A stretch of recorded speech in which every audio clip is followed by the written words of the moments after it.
I do want to talk a little bit, for those who may have not remembered you from the first time around, who is Colin Allred? Yeah, well, I think I'm an ordinary person. I was raised by a single mom in Dallas, was a public school teacher. We struggled, but I had some help, and I had a chance to play football at Baylor and in the NFL.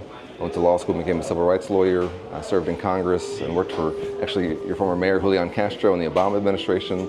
So I've done a lot of different things, but I feel like it's all been based on trying to give back to the community and the folks who I felt like gave me a chance when I could have just been a statistic. And I honestly feel like because of these folks who helped me growing up, that I've been able to do what I've been able to do. Why is San Antonio so important? Oh, I love San Antonio for so many reasons. I used to come here in high school for math competitions because the statewide math competitions would be here, and so I love that. But then, obviously it's a military city, and I was on the Veterans Affairs Committee in Congress, and I worked really hard to try and make sure we were serving our veterans. Opened a new VA hospital in my area in Dallas, a spinal cord injury center in Dallas, and a VA medical center in El Paso, funding for facilities all around the state. And so I want to make sure we serve our veterans. But also, San Antonio's got a spirit all its own. It's got an incredible culture. The food is wonderful. What's there not to like, Why this seat? Why U.S. Senate? Yeah, well, I really feel like I have the experience of having served in Congress and knowing how to get things done. Being one of the people who, when I was in Congress, folks knew was focused on the work. That I'm a workhorse. I'm not a show horse. I'm there to actually help people, to pass legislation, to lower your costs, to make sure your health care is affordable. And I think we're in a moment now where we need somebody who will care about all 30 million Texans instead of just themselves or trying to serve someone else. I see, Senator Cornyn running for re-election right now basically based on that he will be the #1 follower in the U.S. Senate, and that's just not, to me, who we are as Texans. I don't think we've ever been looking for the best follower. I think we've been looking for leaders who will try and represent and serve all of us. That's what I want to do. What are you going to do different this time around? Yeah, well, I've really wanted to make sure that we refocused our, not only campaigns, but I think policies around working people and what they're going through. That's my personal story, being raised by a single mother who was a public school teacher and always struggling financially. But there are folks, all around us who are working harder and harder for less right now. And even as the stock market's setting records, they feel like they're bringing less home, and they are, because inflation is outpacing whatever they're making more at work.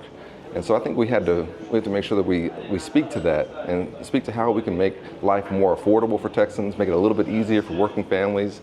That's why I've been going to coffee shops, to restaurants, to construction sites, to football games, where I can talk to folks that are in non-political settings about what's going on in their lives and try and figure out where we can add a little bit of help. Because most Texans I meet don't think that government can do everything for them. But I think they do think that if you shift priorities, they can have a better shot. And going to all these places like the football games and the coffee shops, what are Texans telling you are their biggest concerns right now? Well, it's funny. I was just talking to the owner of this coffee shop about health care. And he has a child who has a chronic condition, and about the incredible cost that that's had for their family and that it's going up. And if you look at the shutdown in Washington right now, it's largely that the Republicans in Congress are saying that they won't negotiate at all and that they're going to allow folks' health care costs to go through the roof. And I don't think that's okay. But I think the other thing I've been feeling is a sense that everything's kind of upside down. That if you're working hard and you're playing by the rules, you don't really feel like you can get ahead. But then you see people who are cutting corners, or maybe a bit corrupt, and they're doing just fine. And that feels off to people, and it is off. That's not how we've been as a country. It's not who we should be as a state. But I think it's where we are right now. And so I think we have to get back to that idea that hard work is rewarded, that people are doing the right things is rewarded, that we set our society up so that if you're doing those things, that you can chase your version of the American dream. And I really honestly think we can get back to that. How do we fix that, though? I know. Yeah. Well, to me, I think we have a rigged system. And I think we have a rigged system for our democracy. It's why you see things like gerrymandering and voter suppression that make it harder for folks to be involved in their democracy.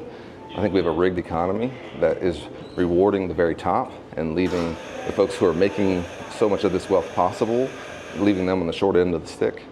And so to me, we have to unrig that And I think there's a few things that I've been talking about a lot that can do that. Major reforms that we have to make to how our democracy works, from banning gerrymandering to expanding voting rights, but then also taking on special interests and saying we shouldn't have corporate PACs donating in political campaigns, that we should overturn Citizens United and not allow billionaires to buy elections. That's not how this should be.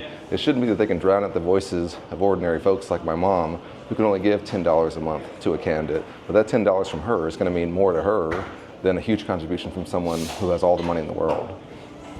I want to talk a little bit. San Antonio, and most cities in Texas are pretty much blue. Yeah. But one area that was kind of different the last go around was the border area and the Latino vote, which we saw flipped. How are your plans to tackle that in this go around and getting down there? Yeah. Well, it's personal for me. My family's from Brownsville. My grandfather was a customs officer in Brownsville. That's where my mom and my aunt were born and raised, and I spent a lot of my childhood in the Valley.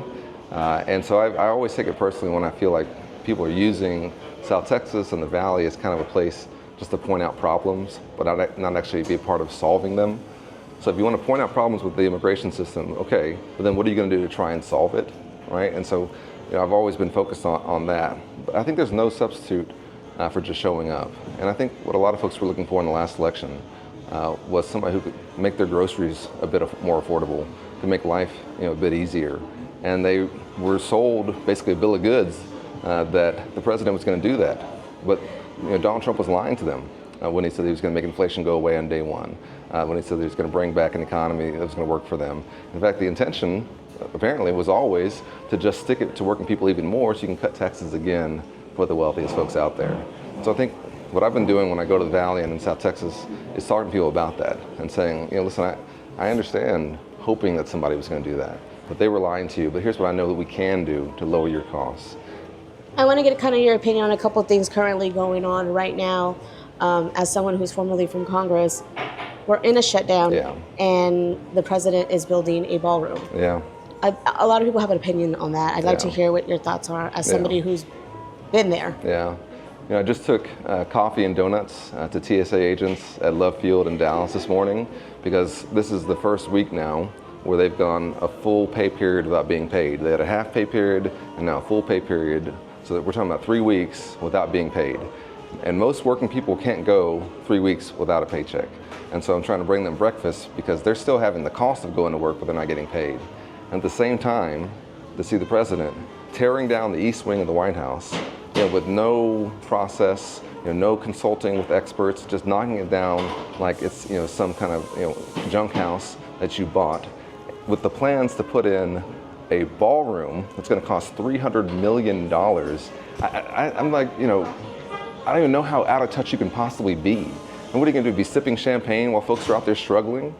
And you're telling us that during a shutdown you won't negotiate to try and reopen the government, but you have plenty of time for showing plans for your ornate ballroom? And we have to recognize what's going on here, and that we have not only a president, but we have a political class that is completely and totally divorced from reality of what most folks are going through. That they have no idea or even care that there are people out there right now who are struggling. There are people who work for them who are struggling. And instead of trying to help them, they're pursuing these personal interests of theirs at our expense. And so I find it to be just outrageous, incredibly upsetting, and I think it's very revealing. And speaking of struggling, Texas ranchers right now are very upset about the Argentina beef purchase. What are your thoughts on that? Yeah.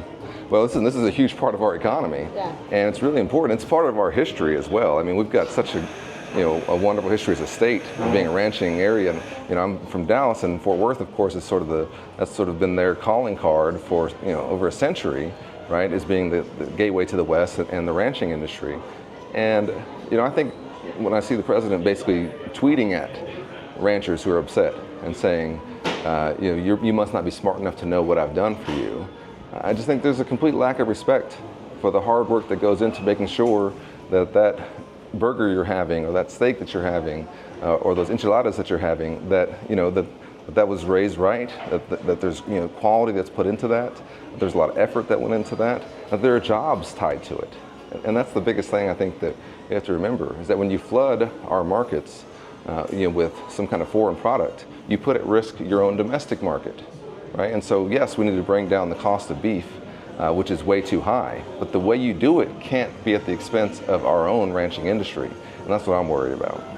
I want to go back kind of to the primary. You will have an opponent in James Tallarico.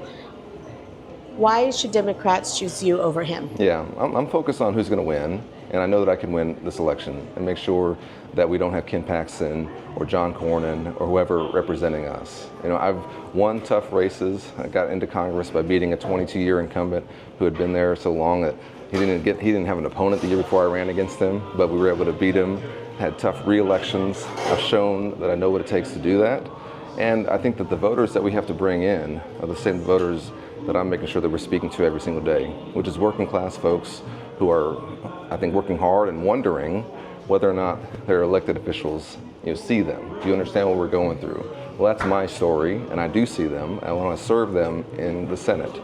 And so to me, this is all about making sure that we get a senator who will represent all of us and who can actually win, and I know I can do that. Awesome. I like to end with a little bit of quick fire with you.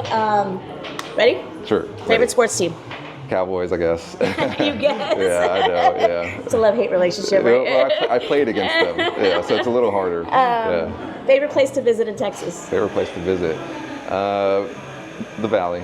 Yeah, that's where my family's from. Yeah. Favorite singer or band? Favorite singer or band? Oh my goodness. That's a good question. I think I'm kind of old school, so I'll just say, Jay-Z. And for me, it's like when he was at his best. That's when prime. I was. Yeah, that's when I was. Yeah. Last one. What city in Texas has the best barbecue? I'm gonna get in trouble with this one, probably. I'll probably get in trouble. My favorite barbecue joint in Texas is in Waco, where I went to school at Baylor. It's a place called VTEX. They've got something called the Gut Pack. If you ever are in Waco, go to VTEX and get the Gut Pack. What's the Gut Pack? It's got everything in it. I think that's why they call it the Gut Pack. That's it. Yeah, that's it. Yeah. All right. Thank you. Thank you. It was so nice to meet you. Nice to meet you.